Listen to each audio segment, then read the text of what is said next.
Everybody, turn off your cell phones. Thank you, I'm just doing that. And Jason and I, yesterday at Mimi Chenting's memorial, we're trying to figure out when we first met. We think it was maybe 25 years ago, late 90s. I was writing for Art News. He was working for a wonderful painter named Robert Atkin as an assistant and archivist and other things. And we stayed in touch over the years, and the next thing I know, he has started a gallery in Brooklyn called Norte Mar, which I visited a couple of times, and then I think we just totally lost track until I find he's in Taos. But he's And I tracked him really down. a smart I tracked him down. guy. I'm just going to read from his website so you have some background. He has curated and organized historic retrospectives of the work of Jack Tworkov and Elizabeth Murray and Edith Schloss and Gerald Vandermeede, among others. Those and others have been critically reviewed by Art Forum, Art in America, Art News, Hyperallergic, and the New York Times. In 2004, Jason, along with choreographer Julia Blythe, co-founded Norte Mar, a nonprofit with a mission to encourage and present collaborative projects in the arts, and Julia is here. There she is. Thank you. She has to Guarding sit in against her row. special interest in any particular style or genre, Andrew's curatorial projects bridge gaps left in art history and reflect the creative imagination through paintings, poetry, and performance. Mr. Andrew is a patron of young artists and a consultant to collectors. He frequently lectures on the creative imagination and its relationship to collaboration within various disciplines of art. Mr. Andrew and Ms. Blythe are co-editors of the forthcoming book, Living and Sustaining a Creative Life. I'm sorry. So, welcome Jason, thank you, Thank you. glad to see you in town. Yes, thank you. Thank you for everybody coming out this afternoon. I hope this will be either a good, very informative discussion, or it might be nap time. You choose which you'd like.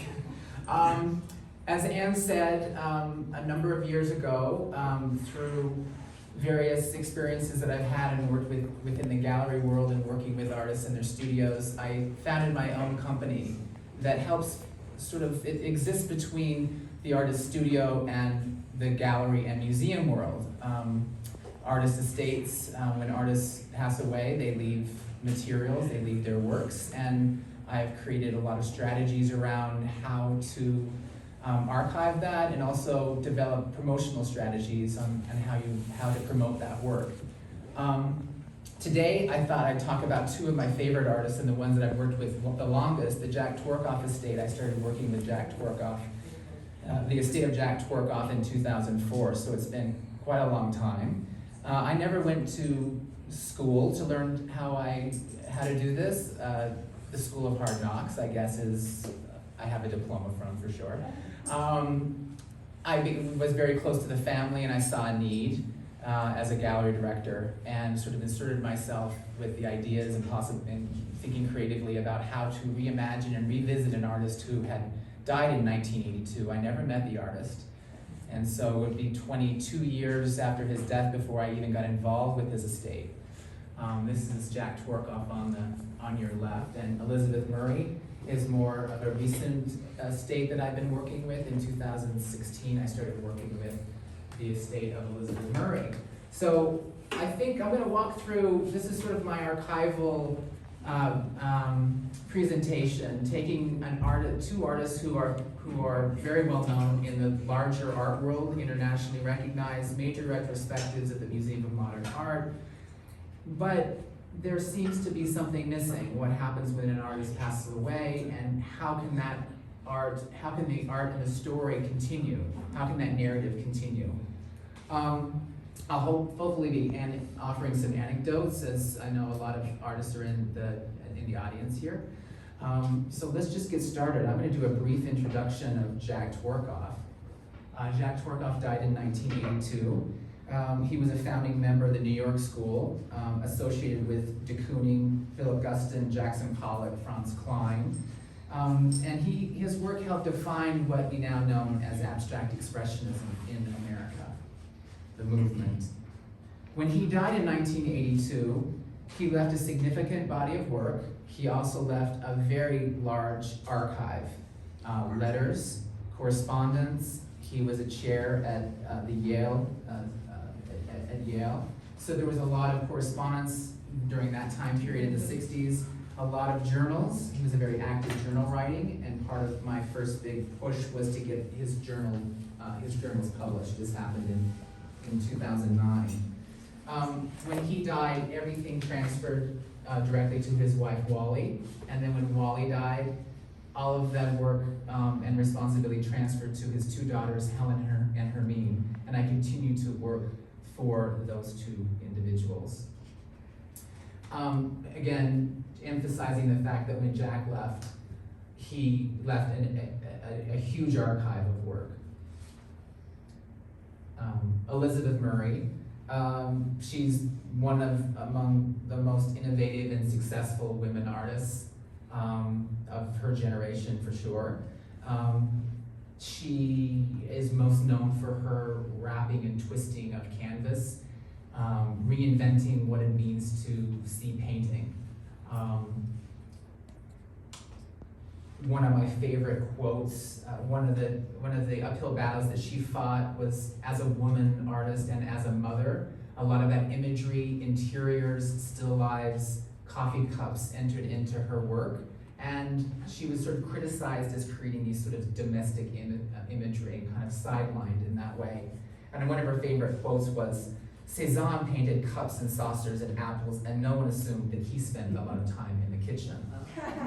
So when she died, a trust was set up, and this included her husband, Bob Holman, and the two daughters and her son. She was such a well-known artist and so highly respected. She relied very heavily on the gallery system to create an archive for her, manage her, promote her, and when she died, the family was left with very little archival materials. Elizabeth didn't keep anything. So one of the big advices that I have with working artists about what your archive looks like, it's the box, it's the banker box in the corner. And when you get something that you want to save, you throw it in there, and it's written it's 2022, and then the next year, 2023, the next box comes up. It just helps sort of create this sort of legacy and narrative that someone following up from you may be able to inherit. Well, Elizabeth didn't keep anything. So part of our big job was really just sort of recreate this narrative. We can talk a little bit about what the difference between a trust and a partnership and LLCs are, kind of on an individual basis if you'd like later. But both artists lived in this vanguard of contemporary art of their time, and my challenge was to try to continue their voice. They're no longer here to give talks, they're no longer here to engage in curatorial ideas, and they're no longer making work. So one of my big jobs is really to fill those shoes, those big shoes, thinking about all of the different aspects of what it means to be an artist and how to promote that. All the way down to work that was sold at the very beginning of their careers, works that are in private collections, works that are in museums. So I really devoted a lot of my attention on creating an archive for these artists, organizing that archive, creating a finding aid, so that we could keep that conversation very contemporary. And as we all know, having that material available, being able to interview an artist and then, have that material available is invaluable. You learn it's the primary source. And now we also understand too that in this digital age, how does Elizabeth Murray, who passed away in 2007, continue to engage on that level on Instagram? So there's a digital aspect of that archival work that we've been doing.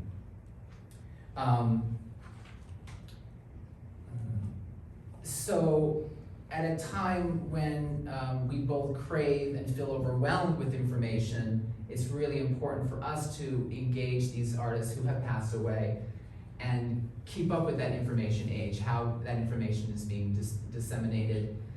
The websites were a really big, important push for us to create a website as a single source, which sort of creates an autonomy for each of these artists, right? They're not relying on the gallery director, they're not relying on the curator at the Museum of Modern Art or the curator in Taos that is gonna come to their studio. They're really, this information becomes very, very readily available through the web. You can do a Google search and you can see the interviews and hear different things. So there were two different topics I wanted to, this is Jack and Elizabeth in their studios. I thought it'd be nice to also see some pictures of them working.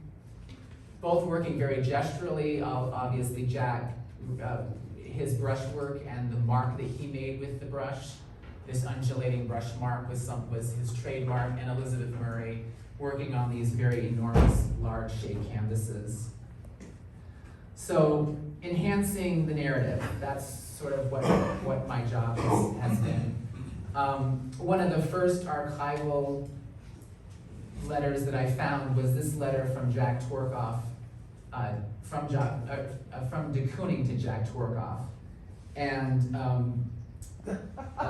it's kind of an amazing letter when you think about, there's always been sort of this this sort of one step removed relationship with de Kooning in all of any abstract expressionist that was living and working in the 40s, the 30s, 40s, and 50s. Everyone sort of wanted to be connected to Willem de Kooning.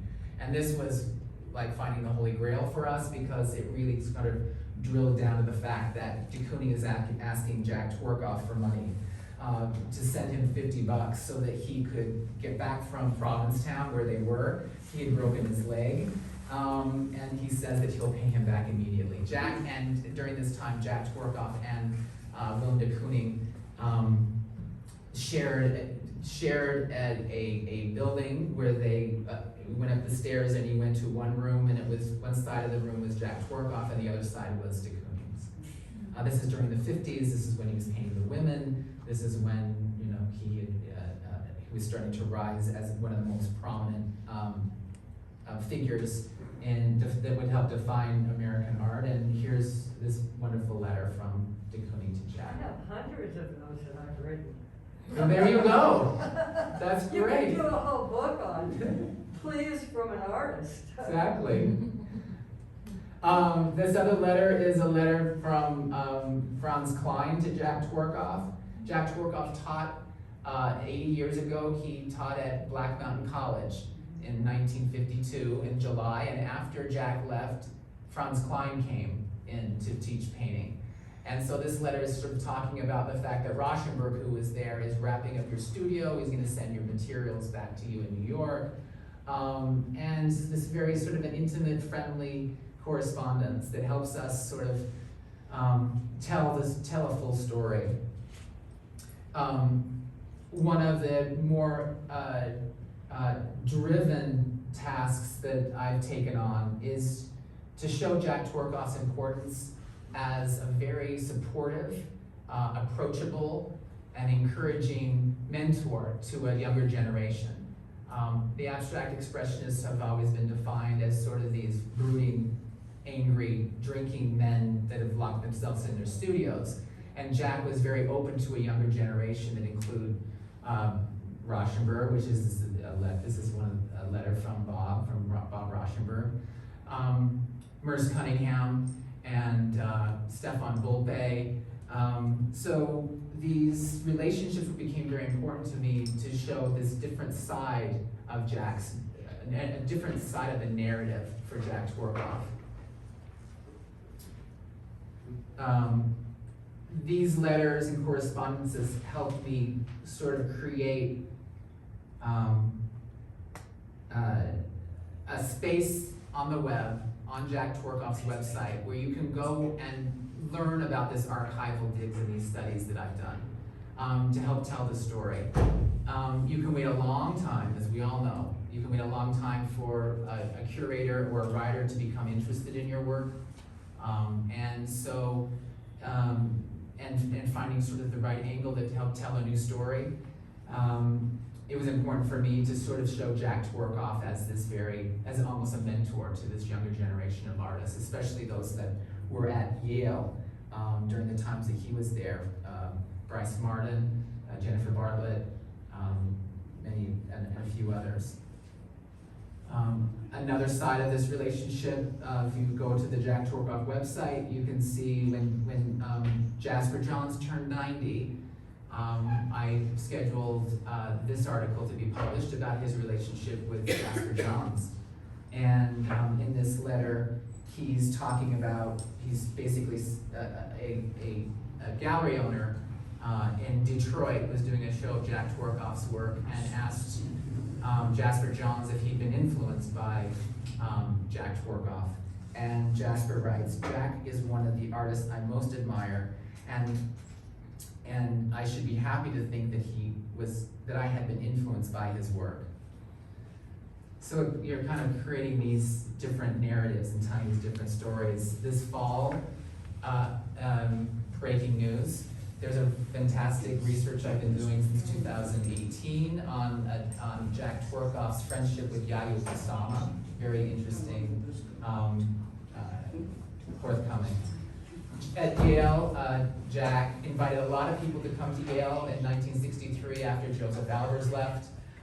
Jack really reached out to these younger artists to come in and talk about the work that they're doing in their studio.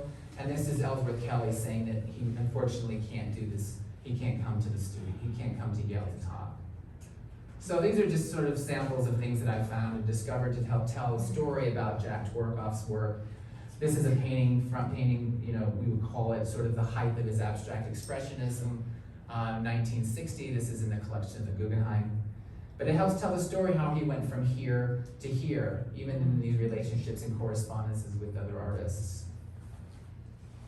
This is a painting from 1972, showing sort of the geometry being introduced into the work, and he would continue to work in this vein until he died in 1982.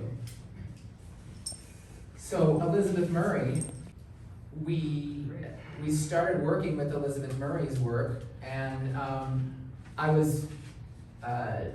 the first thing I asked for was, where's that warehouse full of boxes of stuff? And there wasn't anything. And the next question was, okay, well, Pace Gallery, one of the largest blue chip galleries in the world, let's go look at their archive. Well, they had very, very, very little that they had saved. So we just started piecing things together. I went to Paula Cooper, and Paula Cooper held on to a lot of the archival materials. Paula Cooper was the first big gallery to represent Elizabeth Murray. That started in 1974-ish and continued until 1996 when she moved to Pace, and then Pace picked up after that up until about 2 years ago. So having two main galleries represent your work was kind of easy for archivists or easy for researchers, for us to be able to understand that these are the two institutions that had a depository, that held all this information. But there's no autonomy. There was no other kind of access to the work other than that. There was no website. There wasn't an Instagram. What we were waiting to hear from was kind of, these announcements from on high, if you wish, from the gallery or the institutional world. And I'm really I'm working from the direction of the artist and from the artist's voice up, in a way. One of the first big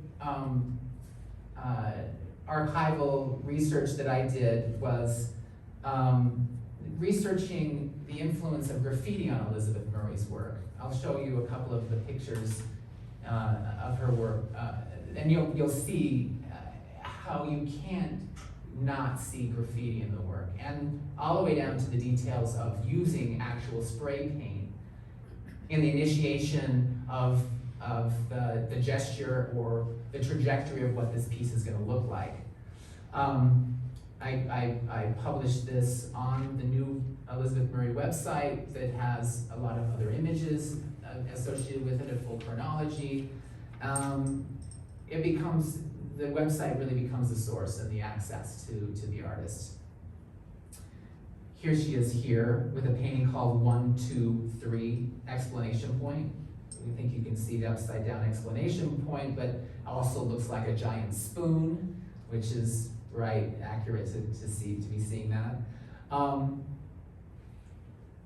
She talked about the influence of the city and walking out her studio door and not being bombasted by what the sounds and the noise and the activity of the city. And so using that quote, it helped me kind of dive deeper in and get permission to talk more about how the use of spray paint and graffiti came into her work. You can see the two images on the side here. You can see graffiti, or you can see spray paint sprayed inside these forms. This is a hollow form, and the painting stands out from the wall about 28 inches. Two shoes. That's in the Museum of Modern Art. This is my dog Jax. We went for a walk through Brooklyn, and I couldn't help but see some parallels between some of Elizabeth Murray's shapes and contemporary graffiti happening. And here's another one. You know, that gesture, that immediate gesture is what she was trying to capture in these large shaped canvases. So how did she work? We didn't really know unless you could read an interview. We were able to find through different sources, transparencies, and see how she was working. This is a 1979 painting of the studio on White Street. It's the only photo we have or know about what that studio looked like. And it tells the story of a painting on that far back wall. Were you there? That painting turns into this painting called Sea Painting, which is one of the first more shaped, fully formed, shaped, jagged works that she created. We were able to, one summer we went up to what we called the Bat Attic. She had a farm in upstate New York. And when I climbed up there, you were attacked by bats. But we were able to sort of go through the library that they had up there and stored in boxes and go through some different papers, and we found a slide. And this slide was just randomly in a box, not labeled in any way. But this is Elizabeth Murray in Buffalo, New York in 1965. After she graduated from Mills College, she got a teaching job at a Catholic school and thought, her goal was always to get to New York. So she took a job in Buffalo, New York, thinking it'd be an easy commute from Buffalo to New York City. Anybody who knows, it's not a simple train ride, not a simple commute. But she landed in Buffalo, and there she was able to. She had a studio in the basement of this house here. She rented, and she really cut her teeth on how sculpture influenced her work. She was doing a lot of work influenced by Charles Oldenburg, like blown up, like puffy sculpture. Paintings, and it was amazing to find this color slide. This slide took us on a journey to the first major posthumous exhibition of Elizabeth's work that opened at the Anderson Gallery in Buffalo 2 years ago, full catalog. There were 71 works in this exhibition, and it's interesting how a simple slide can sort of confirm and start that journey to tell that story that's never been told before. Buffalo has always just been sort of a small little marking point in her full chronology. While we were there, another important aspect of this visit and us going up and doing research was she had her first one-person show there, and it was reviewed in a gallery, or it was reviewed in Buffalo News, yes. But we were able to track down, it was a co-op gallery. We were able to track down the owner, and we set up a visit. We went and met with him and his wife. We had a wonderful chat. He told us all about Elizabeth. It helped, and it was like talking with her. First, it was a primary source material, and unfortunately, this person passed away 3 months later. So we were able to be in there and have this great conversation with them, learn about this gallery, her first one-person show. She played all this kind of eclectic music, and they had things hanging from the ceilings. Everything was sort of inspired by rainbows and rain clouds. The studio of Elizabeth Murray, as I said, we don't have a lot of installation images of how she made her work. In order for her to tell her assistants what she was making and how she was making, what she wanted her forms to look like. She made them in clay first. So you can see on the left-hand side, these are her clay models that she made. And then also, it's also wonderful going into an artist studio and seeing what inspires them. The postcard, the Cézanne postcard, we all have to have one of those. I have one on my fridge and I'm not even an artist. But, you know, sort of the wall of inspiration. I'm gonna flip to this next slide and you'll see that these two clay works here are fully realized. So the one on the left and the one on the right. I'm gonna go back so you can see them again. So this is stuff that was never written down, but through the beauty of the archive or continuing these kinds of conversations and digs, you learn a little more. Elizabeth finished this painting called Don't Be Cruel, and then she decided she wanted to make it red. So this is an earlier an earlier photo of that painting, and then this is what it looks like if you go to the Carnegie Museum. Having contemporary dialogues with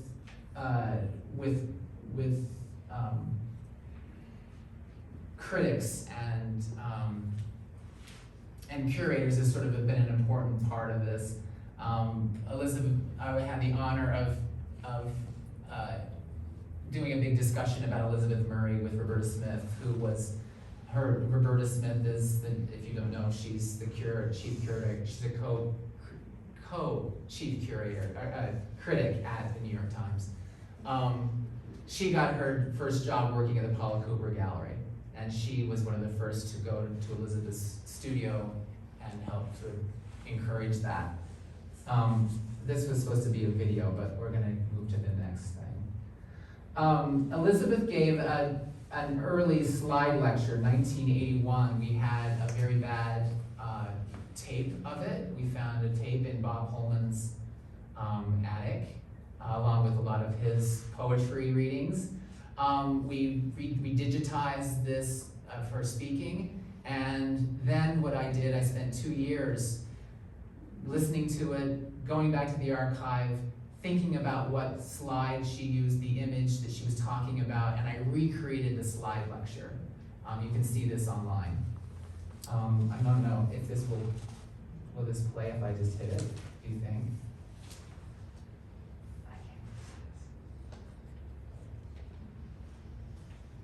I can't get it to work, Julia. You want to try it? Just hit it twice. No, use the cursor. Yeah, it's right there. Yeah. Anyway, we'll go to the next slide. You'll have to go online and go to the websites. It's easy to find. In an unmarked box, we found this fantastic list of paintings that she made while she was at Cal Arts, a resident at Cal Arts for a year. It lists all of the materials that she used in those paintings, and in this also helped. This story helped us connect about 8 lost works. We now know their titles. We now know what they're made of. So you know, these studio notes play a big role in helping to tell the story. It's also an important part of any artist practice. We were able to, within that same discovery, we found maybe 25 to 30 other studio notes. These are scraps of paper, just little scraps of paper, and she wrote the title of the piece, and then she wrote what material she was using when she made it, and this is the painting. It's 21 shaped canvases all hung on the wall. What's the dimensions of that? 121 inches high. a new sort of Instagram initiative that we've taken on with Elizabeth is finding these recordings that she's done over the years and then taking snippets of her talking specifically about a painting. So if you go to the Instagram, you'll see this series called Elizabeth Murray About Painting, where she talks specifically, it's a clip of about 30 seconds where she talks specifically about what inspired her to make that painting. Let's see. Oh, it's gonna play. But we can't hear. I don't know if you can really hear it. At any rate, she talks about the discovery of this painting. You wish that you had a marvelous explanation for why you painted shoes. But it is shoes that interest you and not feet. Well, feet too. Well, there's a marvelous inside outside with you. Well, I think that the image, and it is a very compelling image to me, and I do wish sometimes that I could say exactly why, because it might be really fascinating to, understand that, but what I was just thinking was, the thing about, I think the thing that's hardest, and I know throughout time this has not always been true, what's hardest for people, and sometimes artists themselves, is to really follow your nose and follow your desires and allow yourself to do something for which there is no explanation, ready explanation. Just as I think it's very hard for people, many people, to really look at something and not try to put words into it or explanation into it, to really let themselves go with something visual and feel something visual just for the hell of it, just for the beauty of really looking. Because we're not like a looking culture right now. So that's the end of that. I think there's 7 in the series so far. But it's great to hear her voice, right? You get to hear her voice and it's so inspiring. The last little bit of this talk was about how this narrative can strengthen the market. It's really a big part of what my job is, right? I'm trying to promote this artist in the hopes that the work is acquired, that the work is sold, that the prices go up. That's always it's kind of a self-fulfilling prophecy for me. I want to keep my job, so I want to help sell paintings. One of the biggest uphill battles, and I'll speak very honestly, Jack Tworkov has it's been a very, very difficult, hard road to hoe with an artist of his nature. He's had so many amazing successes, but it's so easy to slip out of favor. So building an archive of his work and developing a catalog raisonné was a big part of this. A lot of you probably have your own inventory systems. When you finish a painting, you may write it down on a piece of paper, you may not write it down. My advice is to write it down in some form, video it on your phone, those kinds of things. Jack kept note cards, and he wrote down the name, and he put the note card in a box, and I have the box, the original box. So we could scan those, and that became the backbone of what is the catalog raisonné.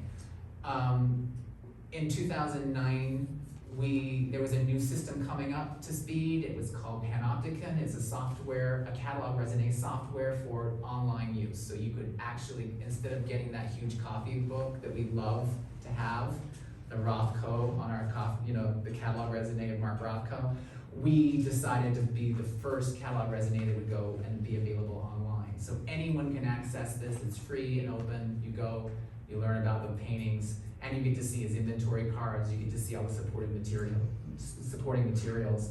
It was a good way for us to sort of infuse the market with, this is a very important artist.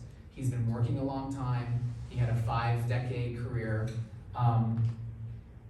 One of the hardest challenges, again, is when an artwork of his stature, an artist of his stature, a work comes up at auction.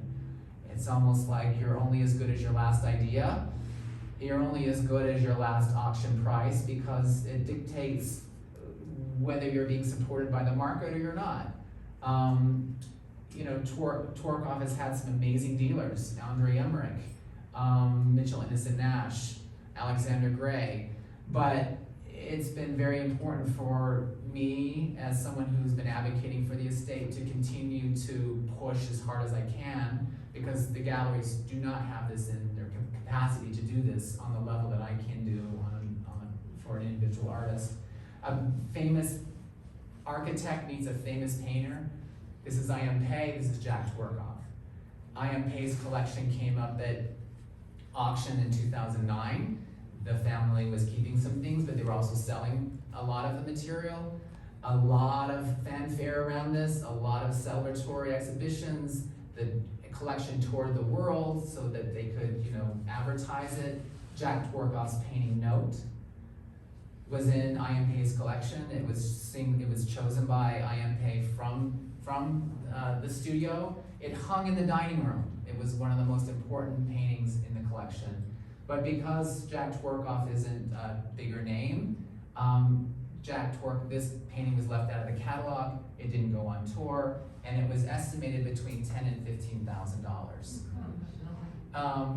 That was almost like I thought to myself, isn't this kind of like, I'll be honest, I thought this was like almost like slander.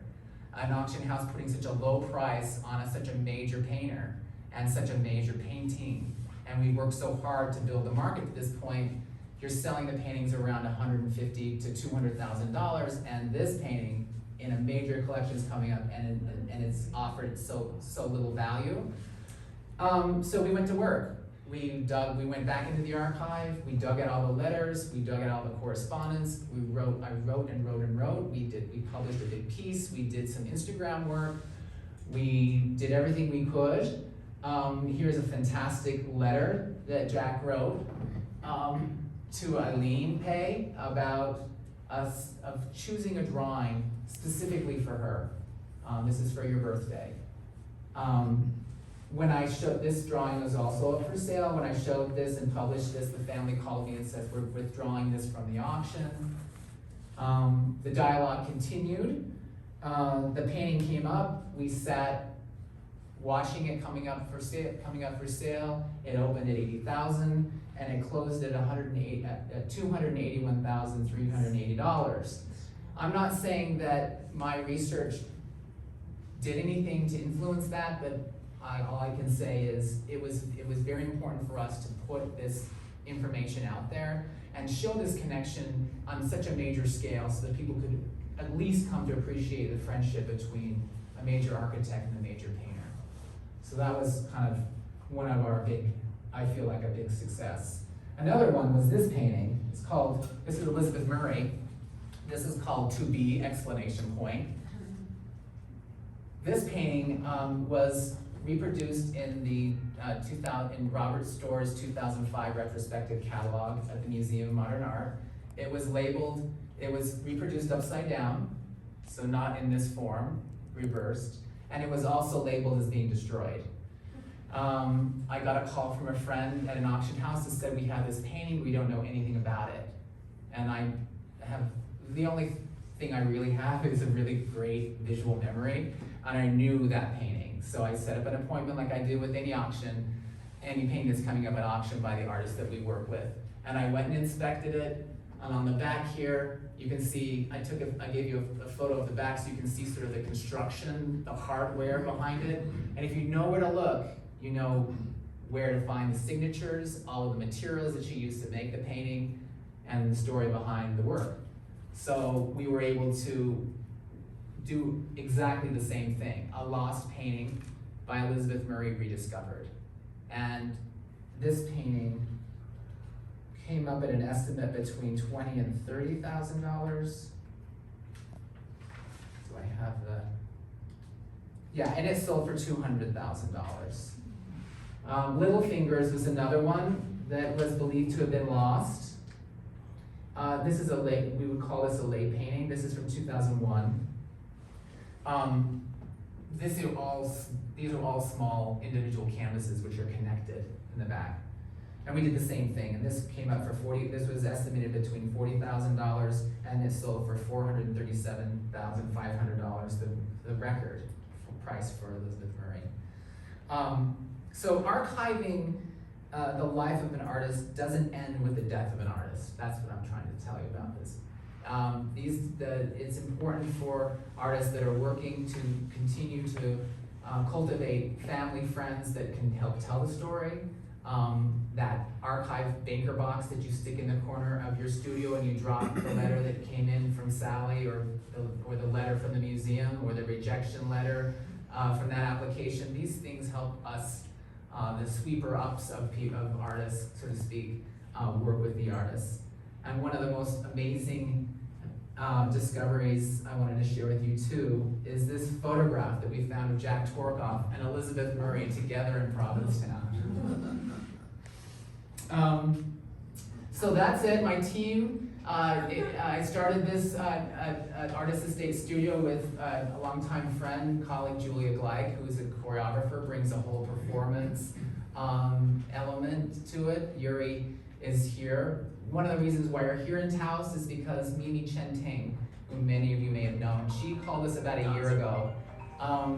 Never disclosed that she had terminal cancer, but wanted to sort of talk to us, have a consultation about like what I need to get my affairs in order, and we sort of knew what this was about. We started to have regular conversations twice a month where I would record our conversations. I talked about her dancing history, the people that she knew and met, growing up in Shanghai, moving to Hong Kong, coming to the US, living in San Jose, discovering Taos. So all of these are really great anecdotes that we're going to be able to tell over the next couple of years. And this is us in her studio. That's it.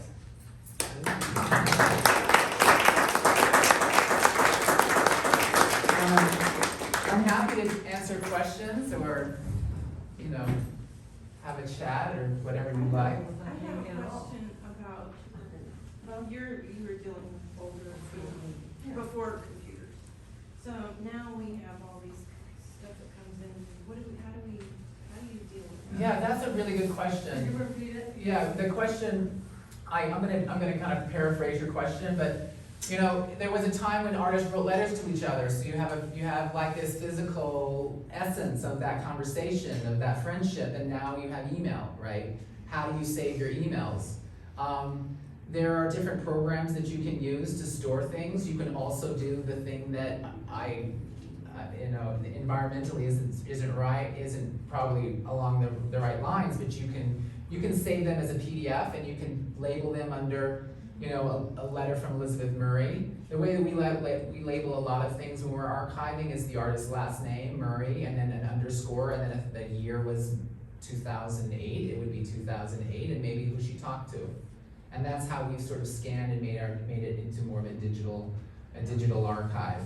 But emails are hard. I mean, it's the next step you have to do, but sometimes when you've had that significant conversation, or maybe you've written a wonderful proposal that you're submitting out, and it's and you've kind of divulged, you've let yourself get yourself into this, you want to save it, just save it as a PDF and label it how you'd like it to be labeled. I think that we're in a digital age, and I think we can take advantage of all of that.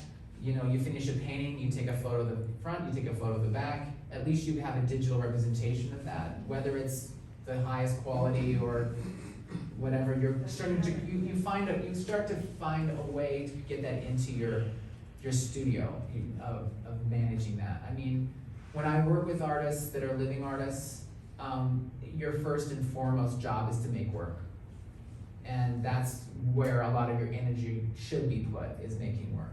If you have the capability of having someone come in once a month or once a week and work on your archive or work with you in the studio to help sort of organize systems, that's sort of where we start. I have a quick question. One of the things I'm still kind of come up against a little glitch when I'm trying to keep records. If I sell through a gallery, the gallery doesn't want to give me the information of the buyer. Is there any polite way around that? Well, I want to go back, I want to take a step back and say that artists, I'm always on the side of the artist, And artists have the power. In that, when you create a consignment agreement, hopefully you have a consignment agreement when you're consigning a work for sale or giving it to a gallery. In that, you have the right to say, you will need to disclose the name or, at the point of sale. Whether the gallery decides that they're going to do that or not can be challenging. And whether you want to get litigious is your own. But there are contracts that there are statements you can write into that. You can also have the provenance end at that gallery, and then you don't know where it went. There's plenty of that in any archive or any catalog raisonné. You'll see current owner unknown, but you'll see where the provenance ends, and so anybody who is really interested in that painting will be able to try to track it down to where that gallery is. It is kind of important too when you're thinking about inventory and selling things. One of the great things that we suggest is that you look through your inventory and you create what we like to call the core collection. Joan Mitchell and Helen Frankenthaler did this. When they would finish a series of paintings that were going to the gallery, they would only sell maybe 5 of the 7. So 2 of that work would always stay within her estate or within the studio, sort of representing what that work was. Helen Frankenthaler did that the most. She was very prolific, and she knew her legacy very early on. She recognized that what she was doing was important, or even just important to her. So there's a lot of material there that artists or curators can come into the studio and work with. Elizabeth Murray sold everything when it went out. So one of my big jobs is trying to find these paintings that may be in private collections, outward solicit whether they'd like to sell them or not. And we brought some major works back into the estate, and to try to create, 2 or 3 paintings from the 60s, 2 or 3 paintings from the 70s, 2 or 3 paintings from the 80s, 90s, and 2000s. Why would it, this is a corollary. Why would the gallery not want to give that sales info? Well, I would think, I also think that might also, that reflects more badly on the gallery, because maybe the gallery doesn't have the confidence to say, I want you to know that this person sold the painting. A lot of galleries are very protective of who they're selling the work to, because artists can go behind the gallery's back and sell behind the gallery. So that's another reason.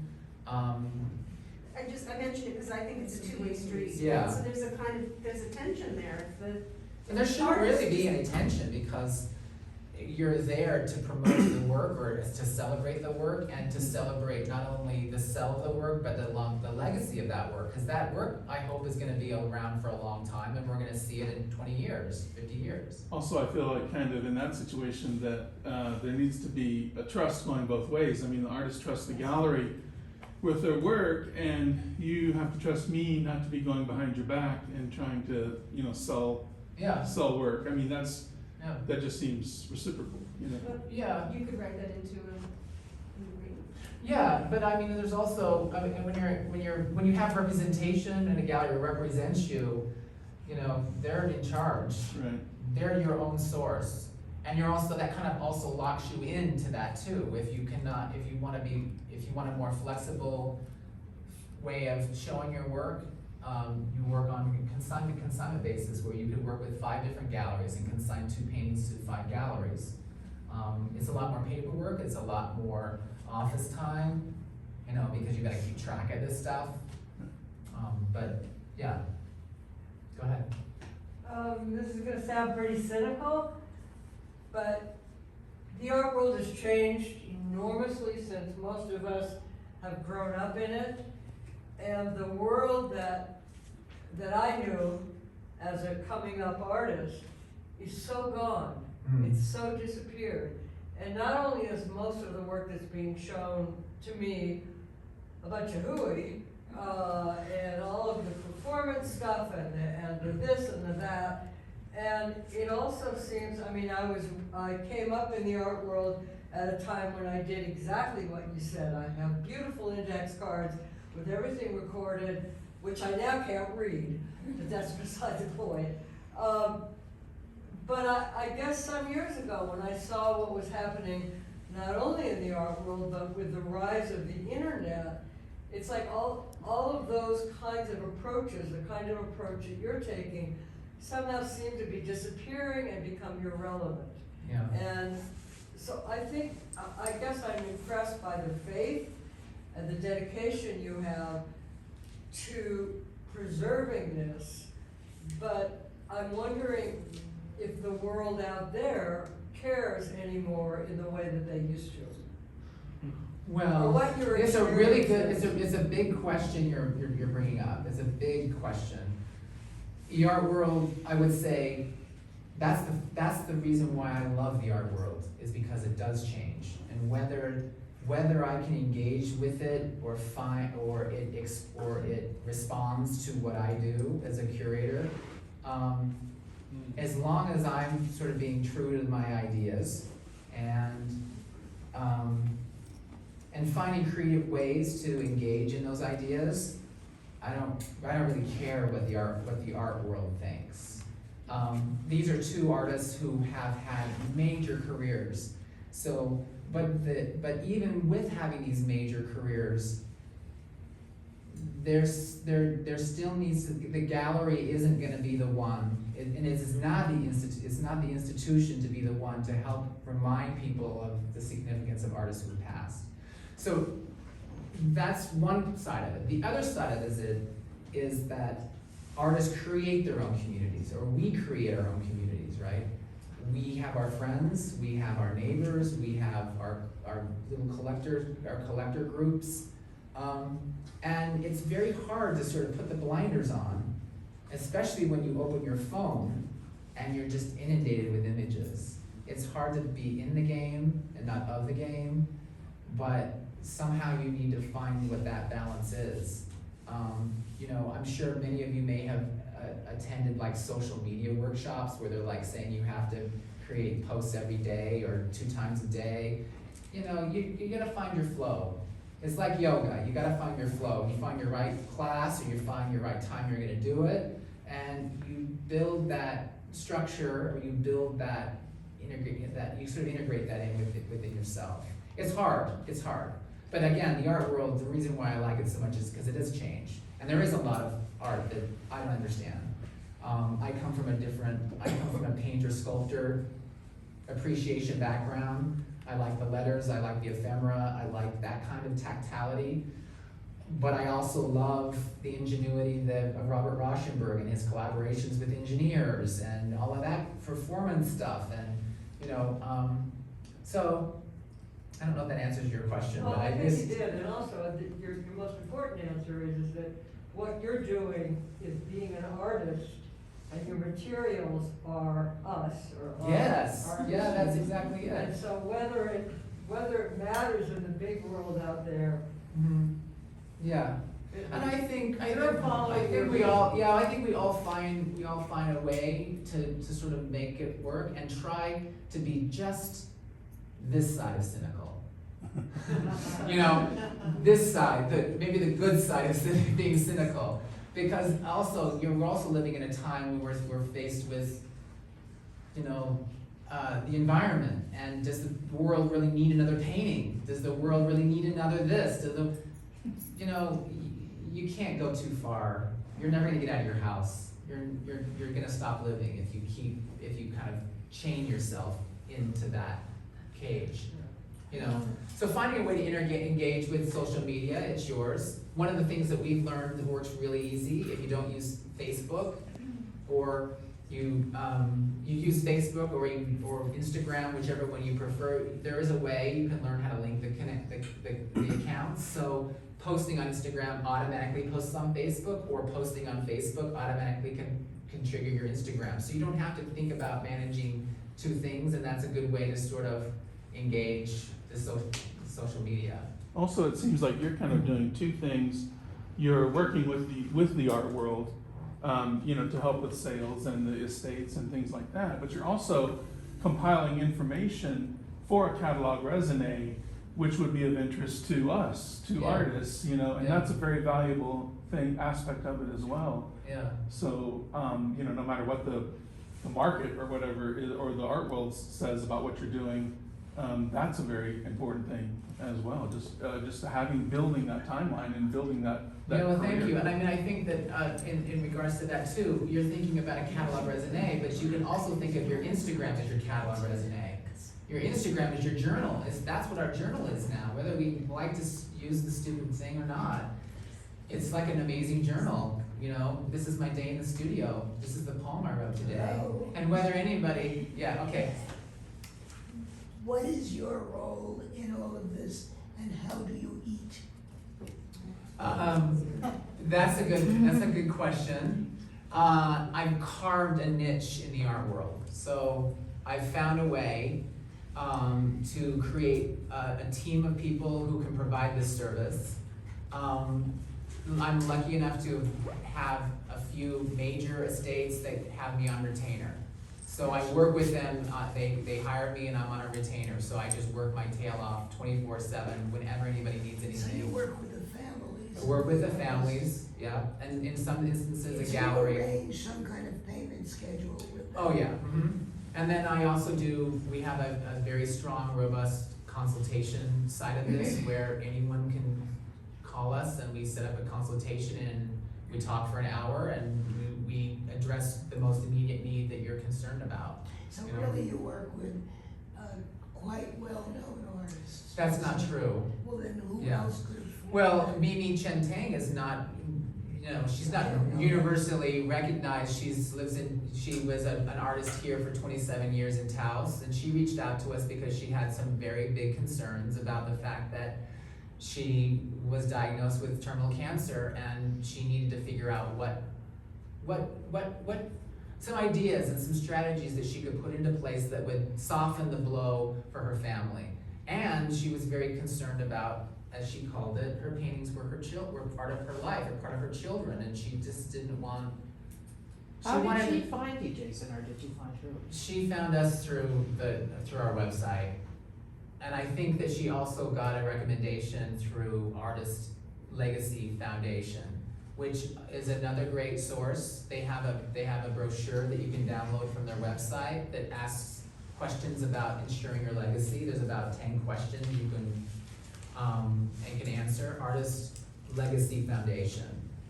We recommend a lot of people to that. That was a foundation that was set up by Ella Fry before she died. She was concerned about her ceramics and her ceramic studio, so she set up a foundation with another artist, and they basically pooled all of their assets to help promote their work.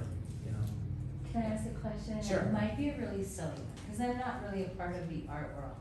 But when you were talking about the painting that hung in the dining room, Yeah. and how lowly the price was set for Yeah. that auction, and you said it would damage basically the sales of other canvases if it was sold that low. But my question to you is, if you had acquired it at say $10,000 to $15,000 and then authenticated it with all of the authentication, the letters, everything that you had, would you have been able to sell it for the $300,000? Would you have been able to do that? Or would it have been such a terrible thing for it to sell undervalued for that 10 or 15? You grab it off the market and then you Yeah. kind of show the It's a proof. really and good- you get I'm just wondering, that's No, what. it's a really good question. wondered. So it's two questions I'm gonna answer. First of all, it was such a public auction. It was Yeah. I.M. Pei's collection. I remember you It was saying so, that, yeah. it's such a popular collection, and to have that, you I know, know, that, there was nothing we could do, really nothing we could do, other than, I mean, we were brought in early because the family let us know, so we even had the option to talk to the auction house, give them the information, and they still, you know, a lot of people don't do their research, and so this is, and, you know, So so I'm the just higher, wondering- the higher, more important lots get the attention, and the mid-tier lots, which is probably where Jack fell, was given a secondary, you know, intern to do the cataloging. Well, you just keep talking So- about finding all this lost art, valued very low, and then you authenticate it basically, you know, from these artists that you Yeah. know. and they sell for $200,000-$300,000 more than it was originally valued for. So my question is, couldn't you snatch it up at that low price and then authenticate it and then sell it? Because you're talking hundreds of Yeah. thousands of dollars. Yeah. And you're the one authenticating it, doing all the work, finding these paintings. And I just wonder, is there something ethically wrong about doing that? Wow. I thought maybe. We've advised certain estates when a painting comes up at auction and it has a low auction, Right. a low estimate to look at it, to consider it. But See, again, you're the one who knows the value of Well, these we- paintings. well, we and do, I but would just also, snatch it right up. again, in the art world, if a painting or an object is sold at auction, there is a record. Right. So if somebody is trying to, so it would adversely affect the market for That's what Jack I was Tworkov's wondering. work. Okay. We had just had a show that was opening of his 70s paintings, and they were priced at $250,000. Right. And with this painting, owned by IM. Oh my gosh, I would have snatched it up. Well- I just wonder if there's something wrong with that. Like it would really crash the market for one painting to slip through and you grab it up. Would that really adversely affect the It market would. so much? You Yeah. might not be able to, you might not be able to get the value. Right. that You would never get, Because you it was can't, so you low. can't get the value. It would, Yeah. the market is torn for 5 to 10 years. Right. Really, Okay. yeah. And ethically, it's questionable. Well, it's questionable for us to buy Yeah. it, Artist Estate Studio, but we can always advise our Okay. clients to do that, and then they do what they need to do. Yeah. If you advise enough clients, You're almost then the there. bidding will go straight up. That's right. There you go. So do you suggest, when you get called from an auction house and they say, oh, we have this, can you tell us the information? And you give them the information on the piece, and usually at that point, they don't know what it's gonna go for. Right. At that moment, and then they'll call later, or I'll contact them later, and I'll say a certain price. And if it's too low, can you?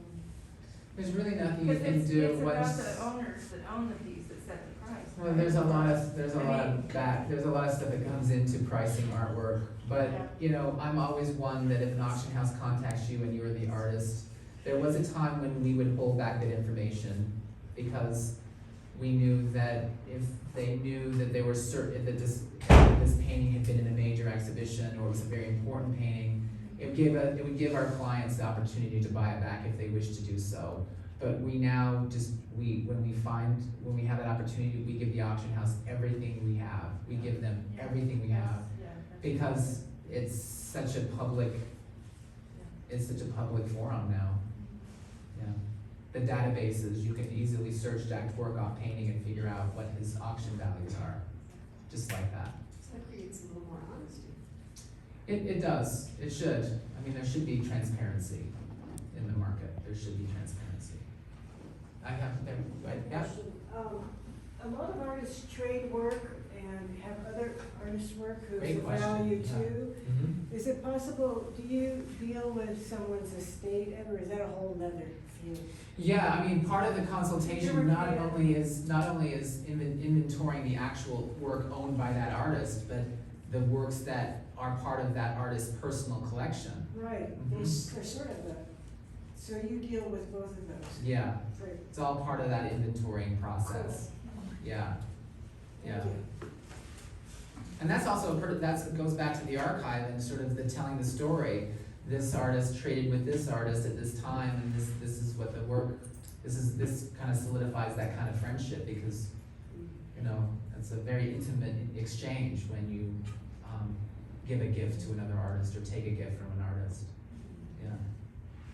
Well, thank you all for coming. Really appreciate it. Thank you.